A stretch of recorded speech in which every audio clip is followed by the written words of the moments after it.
Hello friends, welcome to Mahi kitchen Tamil. நம்ம சேனலில் இன்றைக்கி என்ன செய்ய போகிறோம்னு பார்த்தீங்கன்னா, சிம்பிள் அண்ட் ஹெல்த்தியான எள்ளு உருண்டை தாங்க செய்ய போகிறோம். இந்த எள்ளு உருண்டை பார்த்தீங்கன்னா பெண்களுக்கு ரொம்ப நல்லதுங்க. மாதவிடாய் பிரச்சனை, கர்ப்பப்பை கோளாறு இருக்கவங்க ரெகுலராக சாப்பிடும்போது சீக்கிரமாக சரியாயிடுங்க.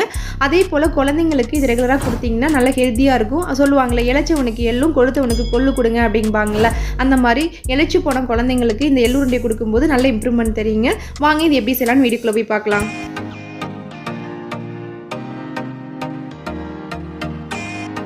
இப்போ எள்ளு உருண்டை செய்கிறதுக்கு நான் 1 கப் அளவு எள்ளு, 1 கப் அளவு நாடு சர்க்கரை எடுத்துருக்கேன். நம்ம எந்த கப்பில் எள்ளு இழக்கிறோமோ அதே கப்பில் சர்க்கரை எடுத்திங்கன்னா கரெக்டாக இருக்கும்.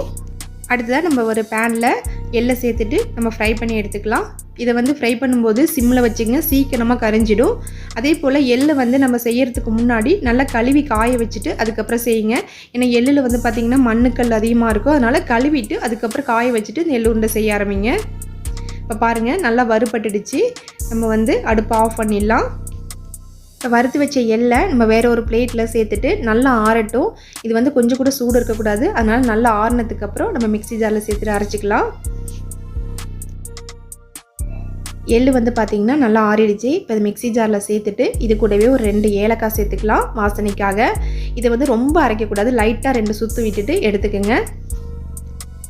இப்போ அரைச்சி வச்ச எள்ளுலேயே நம்ம நாட்டு சர்க்கரையை சேர்த்துட்டு ஒரு 2 சுற்று விட்டிங்கன்னா கரெக்டாக இருக்கும்.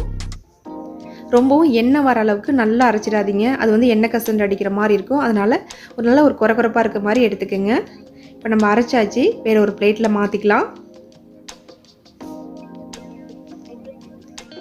இப்போ பார்க்குறதுக்கு பார்த்தீங்கன்னா உதிரி உதிரியாக இருக்க மாதிரி தான் இருக்கும். இதில் நீங்கள் நெய்யோ எண்ணெயோ தொட்டு பிடிக்கணுங்கிறதுலாம் இல்லை. நீங்கள் கையை வச்சு நல்லா அழுத்தம் கொடுத்து பிடிச்சிங்க அப்படின்னாவே நல்லா பிடிக்கிறதுக்கு ஈஸியாக தான் இருக்கும். நமக்கு உதிர்ந்தெல்லாம் போகாது.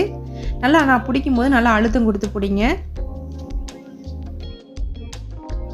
பாருங்கள், கொஞ்சம் கூட விரிசல் இல்லாமல் நம்ம பிடிச்சாச்சு. பிடிக்கும்போது கொஞ்சம் அழுத்தம் கொடுத்து பிடிச்சிங்கன்னா போதும், கொஞ்சம் கூட உடையாது. உதிர்ந்துருங்கிற பயமும் வேண்டியதில்லை. பேலன்ஸ் இருக்க எல்லா மாவையும் நம்ம உருண்டை பிடிச்சி வச்சாச்சு. அவ்வளோதாங்க, ஹெல்த்தியான எள்ளு உருண்டை ரெடி ஆகிடுச்சிங்க. நீங்களும் உங்கள் வீட்டில் ட்ரை பண்ணி பாருங்கள். ட்ரை பண்ணி பார்த்துட்டு எப்படி இருக்குன்னு சொல்லிட்டு கமெண்ட் பண்ணுங்கள்.